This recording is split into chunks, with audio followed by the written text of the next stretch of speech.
Assalamualaikum warahmatullahi wabarakatuh. Kembali lagi di channel Radio Horor. Untuk kisah kali ini ada sebuah cerita yang diambil dari akun Twitternya @desiprayogo1.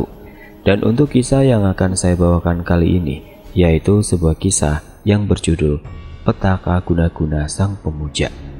Sebelum kita masuk ke ceritanya, tekan dulu tombol like video ini dan jangan lupa tekan juga tombol subscribe channel ini dan nyalakan juga lonceng notifikasinya agar tidak ketinggalan cerita-cerita lain dari channel ini. Dan bagi teman-teman yang ingin membaca langsung ceritanya, nanti silakan saja kunjungi linknya yang nanti akan saya sertakan di kolom deskripsi. Dan seperti apa untuk kisah kali ini? Langsung saja kita simak berikut ini.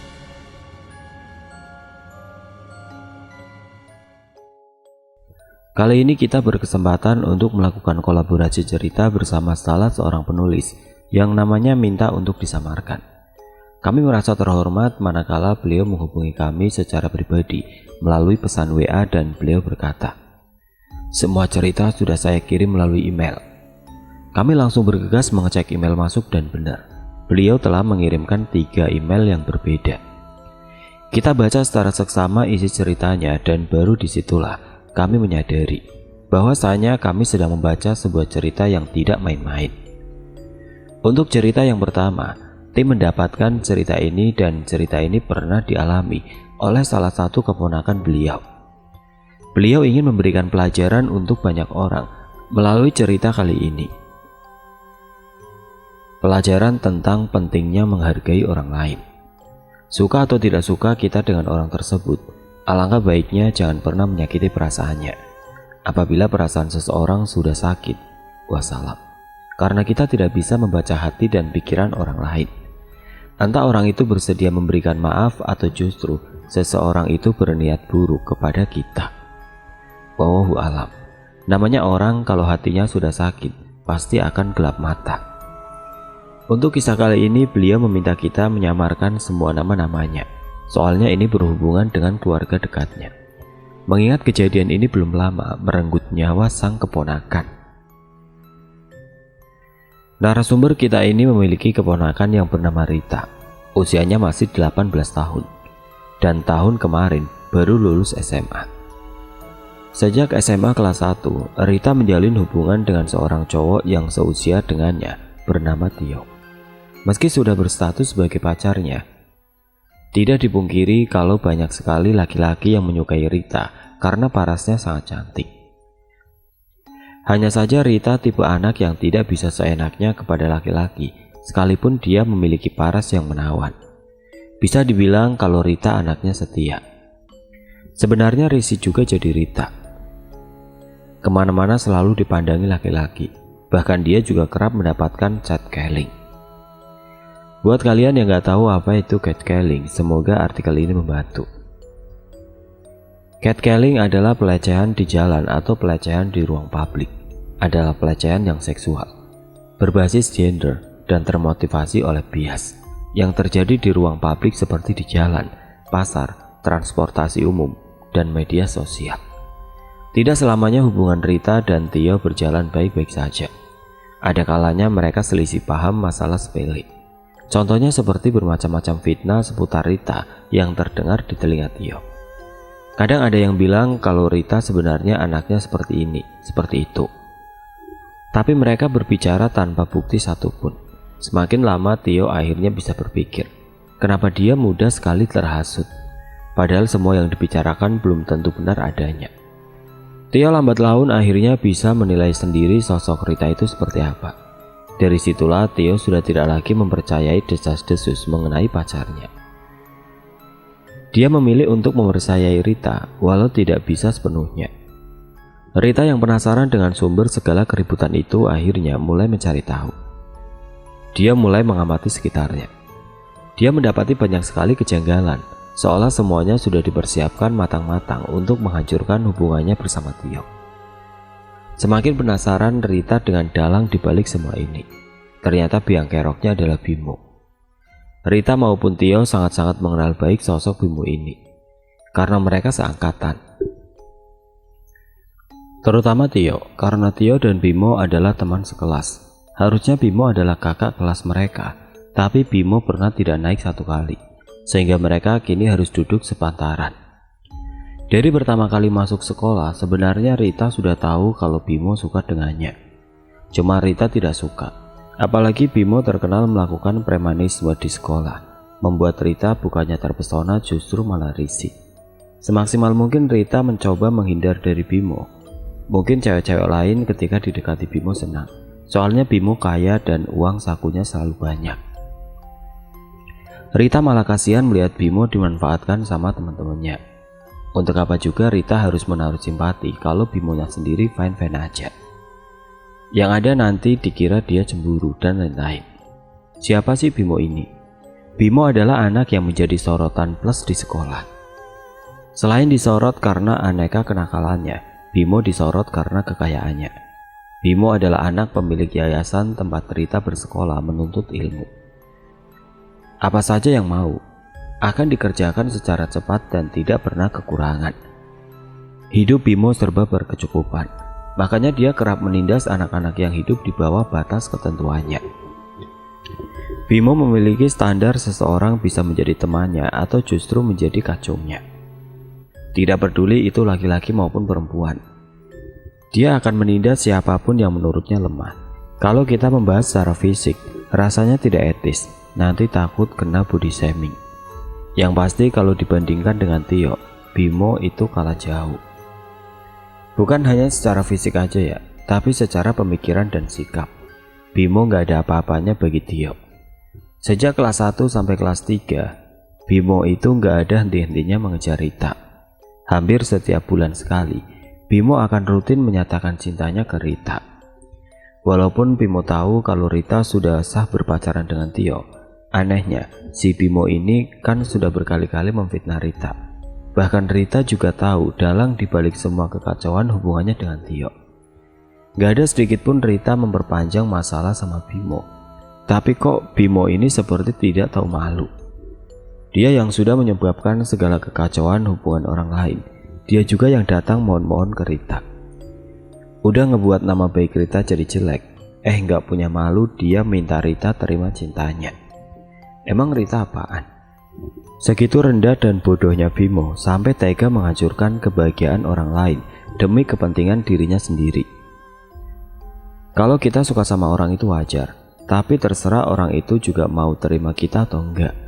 Masa iya orang gak mau terus dipaksa? Kan aneh. Seolah-olah apa yang dia mau harus dia dapetin. Contoh anak-anak manja yang apa-apa diturutin, sekali gak diturutin ngelunjak. Puncak dari permasalahan antara Bimo, Tio, dan Rita adalah saat kenaikan semester kelas 3. Waktu itu Rita dan Tio seperti biasa, jam istirahat mereka berdua ke kantin bersama. Tiba-tiba ada anak perempuan dari kelas 12 IPSE duduk di atas paha Tio dengan manja, manggil-manggil nama Tio dengan kata sayang di depan Rita. Tio maupun Rita kaget dong, secara mereka berdua gak pernah kenal sama anak kelas IPSE. Soalnya anak kelas IPSE itu terkenal paling binal-binal ceweknya. Sekali dua kali teguran Rita tidak dihiraukan sama perempuan ini, sampai emosi Rita udah pada puncaknya. Sepolos apapun laki-laki kalau udah digoda kayak gitu, pasti ujung-ujungnya ya begitulah, kalian tahu sendiri. Akhirnya Rita yang tersulut emosi langsung menjambak rambut perempuan itu, dan dia geret perempuan gak punya urat malu ke arah pojokan kantin. Di sana Rita tersulut emosi. Dia tampar perempuan itu habis-habisan di depan orang banyak. Akibatnya kedua anak ini beserta Tio langsung dibawa ke ruang BK. Mereka bertiga langsung diinterogasi dengan kepala sekolah.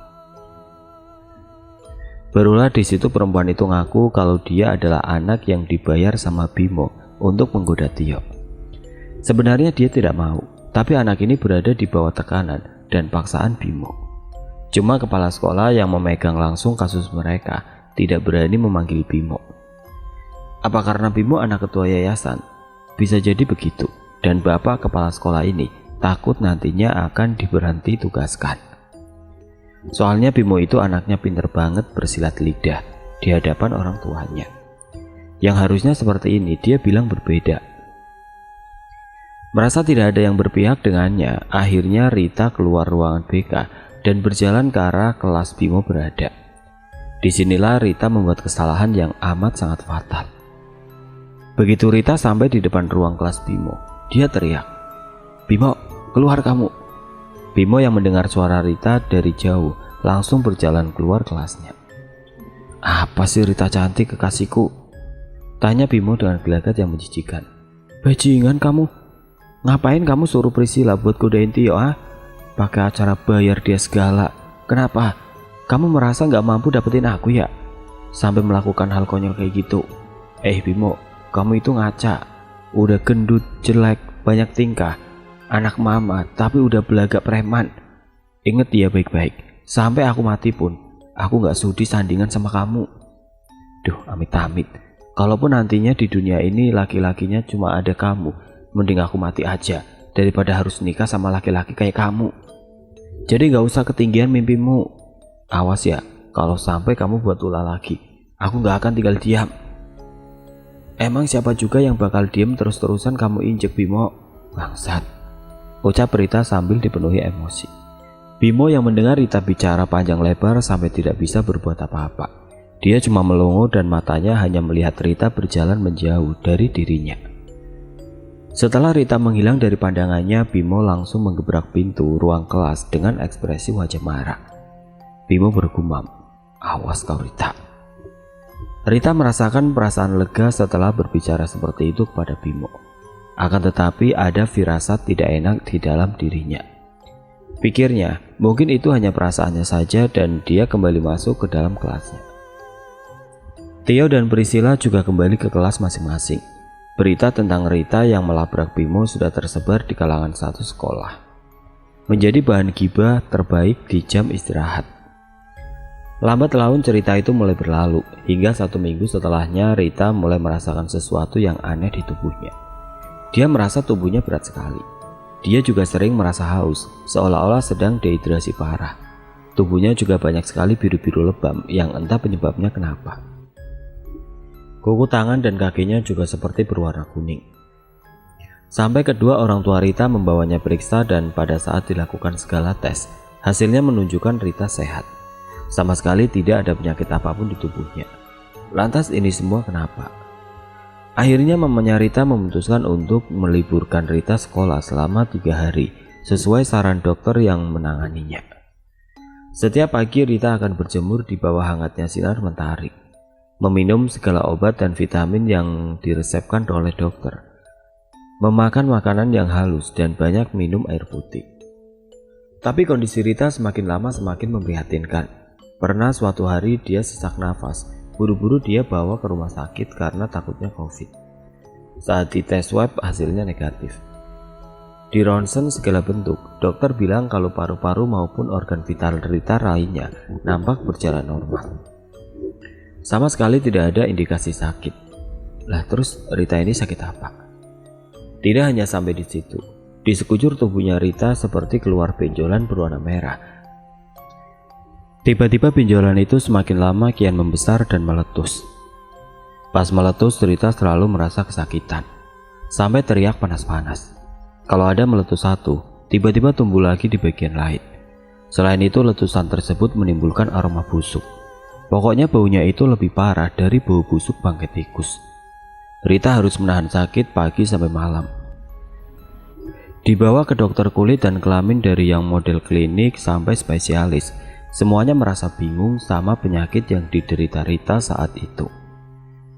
Karena mereka nggak tahu ini penyakit kulit apa. Diprediksi sakit ini, tapi pas dites dan dicek lab menyatakan penyakit itu tidak ada di tubuh Rita. Kan bingung juga ya dokternya. Akhirnya Rita hanya diresepkan obat usap bentuk salep 2 macam, yang fungsinya untuk meredakan rasa panas sama nyerinya, dan satunya untuk membuat si benjolan itu mengering, tidak sampai meletus. Segala upaya medis selalu dilakukan keluarga Rita, sampai-sampai harus menjual kebonan milik mereka untuk biaya dan lain-lain. Sedangkan tidak ada perkembangan positif dalam diri Rita. Tubuhnya semakin kurus kering, sudah seperti tinggal kulit yang menempel di tulang. Buat jalan susah, pipinya kempot dan beberapa giginya juga ada yang ompong. Rambutnya Rita mulai rontok sedikit demi sedikit. Kini Rita sudah berubah. Fisiknya tidak lagi sama dan parasnya juga tidak lagi cantik seperti sedia kala. Dia masih bersyukur masih diberi kesempatan hidup sama Allah. Kedua teman baiknya dan Tio juga masih setia menemaninya. Tio setiap pulang sekolah akan mampir ke rumah Rita untuk menengoknya, membawakan jajanan kesukaan Rita serta menghiburnya. Berbulan-bulan lamanya kondisi Rita tidak kunjung membaik sama sekali. Awalnya dia yang masih sanggup untuk duduk, kini hanya bisa terlentang di atas kasur. Guru-guru mulai datang menjenguknya. Teman-temannya yang lain juga datang menjenguk Rita. Yang tidak hadir menjenguk hanya Bimo dan gengnya. Lalu salah satu teman Rita yang bernama Imas coba untuk memberi solusi. Imas memberitahu kalau di daerah B ada seorang ustadz konon bisa membantu menyembuhkan seseorang yang sakitnya tidak bisa disembuhkan lewat medis, seperti halnya guna-guna. Imas juga tidak bermaksud mendoakan Rita kena guna-guna, tapi tidak ada salahnya dicoba. Toh sama halnya dengan ikhtiar, siapa tahu bisa membantu menyembuhkan Rita. Keluarga Rita yang notabene tidak percaya dengan hal-hal seperti itu awalnya ragu. Tetapi setelah dipikir-pikir lagi, omongan Imas ada benarnya juga. Apapun media penyembuhannya, toh semua kembali pada Allah SWT. Karena datangnya penyakit itu dari Allah dan obatnya juga dari Allah. Mulai itu, mereka mengatur hari keberangkatan Rita sekeluarga menuju ustadz tersebut melalui perantara Imas. Singkat cerita, mereka pun bergegas menggunakan 2 mobil. Tio sampai ikut mengantar Rita berobat. Padahal di hari itu ada ulangan praktek di sekolah. Tapi Tio, Imas, dan Nurul memilih menemani Rita. Setelah menempuh perjalanan kurang lebih 2 jam, tibalah mereka di sebuah pondok pesantren di wilayah sana. Kedatangan mereka ternyata sudah ditunggu. Mereka semua langsung dipersilakan masuk ke dalam ruangan tamu. Di sana mereka menceritakan semua keluh kesah seputar Rita. Sesudahnya, salah seorang ustadz meminta Rita untuk dibawa ke ruangan sebelah, dan yang boleh menemani hanyalah ibunya. Pergilah Rita diantar Tio menggunakan kursi roda untuk menuju ke ruangan itu. Pas pintu dibuka, ruangan itu kosong. Sama sekali tidak ada apa-apa dan hanya ada karpet yang digelar di atas lantai. Lalu di ruangan itu setiap sisinya berwarna putih bersih dan ada satu Al-Quran besar yang ditaruh di tengah-tengah ruangan tersebut. Tio langsung memakaikan mukena kepada Rita sebelum akhirnya dia tinggalkan Rita sendiri bersama sang ibu. Terlihat 3 orang ustazah masuk ke dalam ruangan bersama 1 orang ustadz. Semua orang yang penasaran hanya diperbolehkan melihat dari luar jendela. Sewaktu keempat orang ini mengucapkan salam, yang menjawab hanya ibunya Rita. Menurut pengakuan Rita pada saat ditanya kenapa dia tidak membalas salam mereka, sebenarnya dia ingin menjawab, tapi entah kenapa mulutnya seperti dilem dan sulit sekali dibuka. Di situ keempat orang ini sudah paham dan acara ruqyah dimulai. Beberapa surah telah dibaca dan belum ada respon apapun dari Rita. Tapi begitu dibacakan surat ayat kursi, Rita ini mulai memberontak.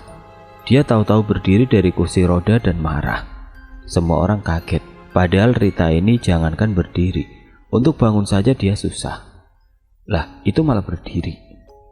Tandanya setan, jin, iblis atau sejenisnya sudah mulai bereaksi. Jin atau iblis itu semakin bereaksi ketika ustadz mulai membacakan surat Al-Baqarah. Percaya atau tidak, semua kaca jendela pecah. Bohlam lampu di ruangan itu sampai meletus dengan sendirinya. Kursi roda yang dipakai Rita sampai terpelanting hebat ke dinding. Para ustazah dan mamanya Rita sampai terjatuh ke belakang, seakan seperti ada yang mendorong mereka. Bangunan pondok pesantren itu seperti goyang-goyang sendiri. Beruntung saat itu semua murid-murid pondok sedang dipulangkan karena pandemi. Coba kalau ada, apa nggak jadi heboh nantinya? Rita tiba-tiba seperti mengucapkan beberapa kalimat menggunakan bahasa Jawa. Notabene Rita ini orang Sunda dari Orok. Bisa bicara bahasa Jawa bagi dia itu suatu hal yang aneh. Kapan dia belajarnya? Di mana saat itu Rita berkata, "Ora ana sing iso njupuk bocah iki tekan tanganku. Nyawane nyawaku, darahe darahku, lan uripe uripku. Mandeg, apa tak pateni bocah iki?" Yang artinya kurang lebih seperti ini. Tidak ada yang bisa ambil anak ini dari tanganku. nyawanya nyawaku, darahnya darahku, dan hidupnya hidupku. Berhenti, apa aku bunuh anak ini?" Perkataan iblis atau jin itu sama sekali tidak dihiraukan sama sang ustadz. Sang ustadz masih terus khusyuk membaca surah-surah dengan memegang tasbih di tangannya. Tiba-tiba, sosok iblis yang ada di tubuh Rita ini semakin memberontak. Dia membawa Rita ke sebuah dinding di ruangan itu. Ia lalu membenturkan kepala Rita berkali-kali di dinding. Seolah-olah Rita membenturkan kepalanya sendiri, padahal Rita ini dibawa kendali iblis itu. Hingga sang ustadz mengambil sesuatu di dalam saku bajunya dan langsung menyiram itu ke arah tubuh Rita. Seketika Rita lemas dan pingsan. Suasana pondok kembali tenang. Banyak sekali pecahan kaca yang berserakan. Tio dan semua orang langsung menghampiri Rita. Ustadz ini berkata, "Kita tidak bisa menyelesaikan iblis ini dengan sekejap. Iblis ini dipanggil atas dasar dendam yang sangat besar. Kemungkinan Rita pernah menyakiti perasaan seseorang tanpa sengaja, membuat orang itu mengirimkan guna-guna sejahat ini untuk menyelenyapkan nyawa Rita. Berhubung Allah masih belum berkehendak Rita untuk meninggal, makanya Rita sampai seperti ini. Kalau saya boleh bilang, ini adalah guna-guna terjahat yang pernah saya temui. Kekuatannya sangat besar, bahkan hampir mirip sama santet. Bukannya saya berniat mengajarkan sesat, tapi saya ada kenalan dukun yang kemungkinan bisa membantu Rita. Yang harus menuntaskan ini semua adalah dukun. Jika berniat, saya berikan alamatnya. Terus terang, saya tidak bisa membantu banyak. Semakin lama Rita ditangani, maka nyawanya dalam bahaya." Mendengar perkataan Pak Ustadz, jelas paniklah orang tua Rita, apalagi Tio. Setelah berdiskusi panjang lebar, mereka pun memutuskan hari itu juga untuk berangkat ke rumah dukun yang dimaksud. Pergilah mereka dan masih harus menempuh perjalanan 1 jam lamanya. Meski badan semua orang sudah capek dan rasanya ingin menyerah, tapi kalau mereka melihat kembali ke arah Rita itu kasihan. Akhirnya mereka semua bertekad untuk menyelesaikan ini sampai akhir. 1 jam perjalanan pun berlalu. Kini mereka memasuki sebuah kawasan yang tidak ramai penduduknya. Jarak antara satu rumah dengan rumah yang lain cukup berjarak. Masih banyak ditemui rumah-rumah lama di daerah ini, dan suasananya juga masih nampak asri. Semua mata seperti mengikut kemana arah mobil mereka melaju. Hingga Google Map mengantar mereka ke sebuah rumah gubuk yang latar depannya penuh dengan cantolan-cantolan tulang hewan. Serta ada beberapa bagian yang terdapat padi keringnya. Sedangkan hari sudah makin siang. Bapak Rita buru-buru mencoba memanggil nama orang tersebut. "Punten Ki Sulo." Tidak lama keluar seorang kakek-kakek dengan memakai pakaian serba hitam dari atas sampai bawah. Rambut dan jenggotnya sudah berwarna putih dan kuku-kuku tangannya nampak berwarna hitam. "Benar, ini Ki Sulo. Saya dapat alamat Aki dari Ustadz Burhan," kata papanya Rita. "Oh, bawa masuk anakmu," pinta Ki Sulo. Ayo, bawa Rita masuk, buruan," ajak papanya Rita kepada orang-orang untuk membantunya membawa Rita masuk ke rumah Ki Sulo. "Tidurkan di atas sana," ucap Ki Sulo. Tubuh Rita akhirnya ditidurkan di sebuah bayang yang sudah dilapisi tikar dari anyaman bambu. Tercium aroma dupa yang sangat menyengat. Banyak sekali alat-alat perdukunan di rumah Ki Sulo. "Kalau sudah, semua mundur," suara Ki Sulo yang tiba-tiba muncul di belakang orang-orang yang masih terpesona dengan barang-barang di rumah beliau. "Dari anak ini, kita belajar untuk jangan membuat sakit hati orang lain. Sekalipun kita benar, diamkan saja. Kita tidak pernah tahu isi hati orang lain. Kita tidak pernah tahu rencana orang lain kepada kita. Saya hanya bisa membantu yang saya bisa. Mati hidup anak ini dipasrahkan sama Gusti Allah. Kalian hanya perlu bersikap ikhlas. Andai anak ini masih kuat bertahan, dia akan bangun. Tapi kalau dia sudah tidak kuat bertahan, kalian segera siapkan pemakamannya. Karena yang ada di tubuhnya bukan lagi rohnya, melainkan roh yang dikirim untuk mengambil alih tubuh anak ini. Roh anak ini ada di belakang kalian. Dia melihat kita semua di sini," lanjut Ki Sulo. "Apa tidak bisa diupayakan yang terbaik, Ki?" tanya mamanya Rita sambil berderai air mata. "Apa yang nantinya saya lakukan, itu sudah terbaik yang saya berikan. Saya bukan Tuhan. saya hanyalah perantara, kata Kisulo sambil menyiapkan segala keperluannya.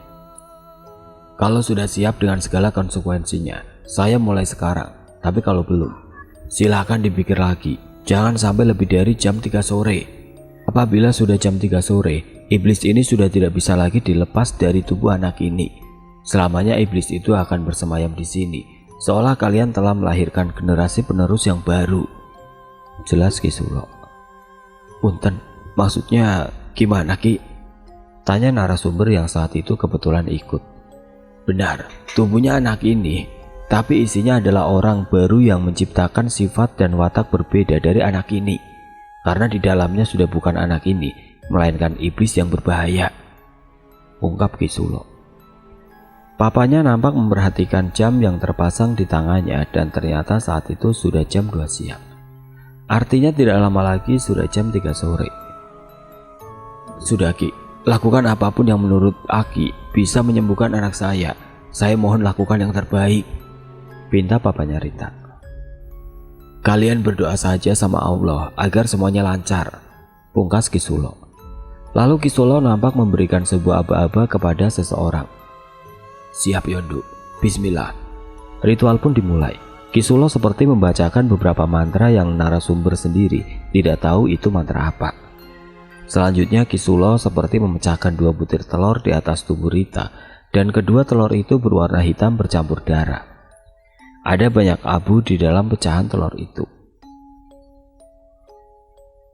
Kalau orang awam mungkin kurang paham asalnya dari mana abu-abu itu. Lalu Kisulo menempelkan 3 buah keris di tubuh Rita. Keris bergambar kera ditempel pada bagian jidat, keris bergambar harimau ditempel pada bagian tengah-tengah dada sama perut, dan keris bergambar ular berkepala naga ditempel pada kedua lutut Rita. Setelah itu Kisulo menyiramkan air berisi aneka bunga di sekujur tubuh Rita. Beliau menyiram dari atas sampai bawah, persis seperti seseorang yang sedang memandikan jenazah. Sembari memandikan tubuh Rita, beliau seperti merapal sebuah lenggam Jawa yang gak asing di telinga orang-orang yang di sana. Tiba-tiba keluar asap mengepul ke atas dari tubuh Rita. Asap itu berwarna abu-abu gelap. Padahal tidak dinyalakan api sedikit pun di sekitaran tubuh Rita terbaring. Orang tua Rita tidak ada hentinya berdoa dan berharap Rita selamat. Kisulo berhenti dan meletakkan kembali gayungnya ke dalam ember besar di sampingnya. Beliau berdiri di samping tubuh Rita yang kaku dan berkata, "Sing nang kono mlebu, sing nang kono mlebu, sing nang kono mlebu." Ajaibnya tidak berselang lama kemudian Rita memuntahkan banyak sekali darah, tapi rohnya kembali ke dalam tubuhnya. "Mama," panggil Rita pertama kali ketika sadar. Bahkan Rita waktu itu langsung bangun sendiri. Orang tua, keluarga dan teman-teman Rita tidak ada henti-hentinya berucap syukur. "Cepat, bawa anak ini ke rumah sakit sekarang juga. Sudah waktunya sekarang urusan dokter," perintah Kisulo. Semua orang langsung buru-buru membawa Rita ke rumah sakit. Sebenarnya Rita sudah bisa berjalan sendiri. Berhubung tubuhnya masih lemas, akhirnya dia digendong sama papanya untuk masuk ke dalam mobil. Di dalam mobil Rita tidak ada henti-hentinya menangis dan merasa takut dipelukan mamanya. Semua orang berusaha menenangkan Rita. Rita juga minta maaf berkali-kali kepada orang-orang yang ada di sampingnya. Rita juga menitipkan maafnya untuk Bimo karena perkataannya membuat Bimo sakit hati. Mamanya mencoba menenangkan Rita dan memberitahu kalau sebentar lagi mereka akan sampai ke rumah sakit. Tapi Rita berbicara aneh berkali-kali, dan ada satu kalimat yang selalu diingat narasumber sampai sekarang. "Mama, Papa, Uwa dan teman-teman lainnya, Rita minta maaf ya kalau Rita sudah banyak salah. Kayaknya Rita tidak bisa bertahan lebih lama lagi, soalnya Rita sudah dijemput. Maafin Rita ya Ma. Pa, belum bisa jadi anak baik untuk kalian, tapi Rita sayang sama kalian. Rita harap meski Rita sudah tidak ada lagi, kalian tetap sayang sama Rita ya." Yang bikin narasumber bersifat jelek itu karena posisi Rita saat bicara, modelannya itu seperti orang yang sedang sekarat. Cuma narasumber dan keluarga tetap berpikir positif, dan sampailah mereka di sebuah rumah sakit terdekat dari rumah Kisulo. Pas di saat mobil berhenti di depan rumah sakit, tiba-tiba Rita ini seperti nanjak. Paham kan kalian sama kata nanjak? Seolah-olah nyawanya sudah dicabut sampai ubun-ubun. Dan tidak lama kemudian, Rita mengembuskan nafas terakhirnya di pelukan sang mama. Posisinya waktu itu masih di dalam mobil. Tapi semua orang masih berpikir positif saat itu. Tetap membawa Rita masuk ke dalam rumah sakit. Orang-orang tidak memikirkan penampilan mereka yang aut-autan dan terciprat darah Rita. Dokter yang menangani Rita pertama kali mengatakan kalau Rita sudah meninggal dunia sebelum dibawa masuk ke ruangan rumah sakit. Lemes rasanya orang-orang yang ikut saat itu, antara merasa tidak percaya dan bingung. Kok secepat itu? Dengan berat hati mereka harus ikhlas melepaskan kepergian Rita selama-lamanya. Derai air mata mulai memenuhi suasana sore itu di rumah sakit. Tubuh Rita yang dipenuhi darah kini telah terbujur kaku ditutup kain putih dan dibawa ke kamar jenazah untuk dimandikan. Beberapa orang menghubungi keluarga yang di rumah untuk mempersiapkan segala keperluan pemakaman Rita hari itu juga. Keluarga yang menunggu kabar di rumah juga tidak kalah terkejutnya. Mereka menangis histeris dari balik telepon. Asyena Rita Cahya meninggal pada tanggal 16 September 2020. Sudah genap 1 tahun kepergian Rita dan kisah ini secara khusus narasumber minta untuk di-up pada tanggal yang sama dengan tanggal kematian Rita. Guna kembali mengingatkan kita bahwa tahun lalu di tanggal yang sama ada seorang anak yang memperjuangkan hidup dan matinya karena guna-guna dari seseorang pemujanya. Terlepas dari apapun yang sudah terjadi, Rita memang salah, tapi apa yang pernah menimpa Rita semoga tidak terulang kembali. Memang secara spesifik tidak ada orang yang menyebut nama Bimo. Akan tetapi jika ditarik garis, semuanya mengarah pada Bimo. Menurut informasi yang didapat narasumber, semenjak lulus sekolah, Bimo sudah pindah keluar kota dan melanjutkan kuliahnya di sana. Berusaha lari dari tanggung jawab, dia lupa bahwa sesungguhnya karma itu ada.